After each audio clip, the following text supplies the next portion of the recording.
Presumptive GOP presidential nominee Donald Trump today criticizing the United States' aggressive pursuit of globalization, which he says has caused jobs and factories to move overseas at a loss of jobs here in the heartland. In his speech today, the billionaire businessman also slammed China for being a, quote, currency manipulator and taking advantage of the United States.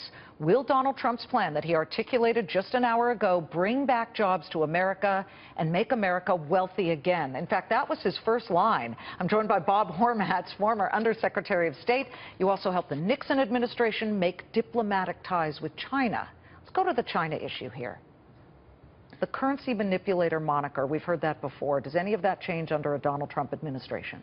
Well, I don't know really what he's going to do. He says a lot of things, but what he actually is going to do and what he's going to be able to do, we just don't know at this point. I think that what's interesting about the speech was he talks about companies that make things abroad, jobs that are lost because there's production abroad. I think it'd be very useful for him in the interest of transparency to disclose what products he makes abroad, what products that he endorses are made abroad. That would be a useful thing, and to find out what kind of products he uses that are made abroad that he uses in his factories and his construction in the U.S., just to get an indication of what he's done in the past, to give us at least some sense of his overall point of view on this. I know what he says, but if you look at his record, the average voter has to draw conclusions between what he's done in the past and then determine what his real attitude is. He hasn't quite come up with an answer for that, but no doubt he might very well say, okay, I'll stop. I'm going to stop making my products in Mexico, China, or wherever, and I'm going to pay more because I think it should be made in America. I'm not sure every business can do that. But let's just say he does tear up TPP, which has actually not been ratified yet, and he wants to explode NAFTA and make sure that that doesn't happen. Could that be walked back? Can that be reversed? Can you put the genie back in the bottle? Well, I think it'd be very hard with NAFTA because so many companies are interrelated with their Canadian and their Mexican subsidiaries. And don't forget, NAFTA really emerged under a Republican administration, not a Democratic administration. It was very much bipartisan. And if you look at support in the Congress on TPP, there are perhaps more Republicans than Democrats supporting it. So to blame these things and vilify Hillary Clinton and Bill Clinton for something that had, at least in the case of NAFTA, a lot of support on both sides of the aisle, maybe more Republicans than Democrats, and TPP also very bipartisan.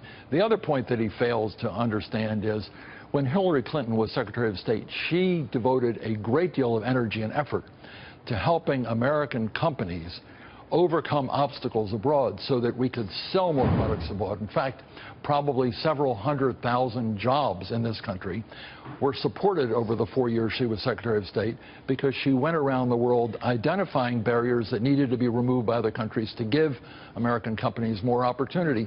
He doesn't talk about that at all. But in the interest of being fair and balanced, she also looks like she's walking the hypocrite line because she was very supportive of TPP and now says she really doesn't like it. Well, there are two different points. When TPP was in its early stages of being put together, she did make those statements that you've indicated. Made one in Hong Kong, talked about it a lot.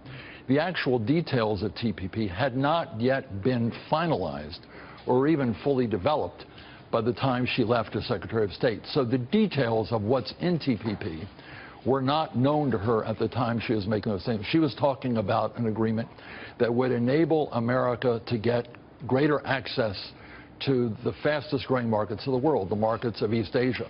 None of the details had been worked out at that point, and when she looked at TPP, she looked at the details and decided that she was not able to support it. I know, but so one was the principle, and again, I understand it doesn't pass the smell test in some cases, but bottom line, Donald Trump's promise to start using steel, American steel, to rebuild our infrastructure, to rebuild our inner cities, this is his quotes, to build our skyscrapers.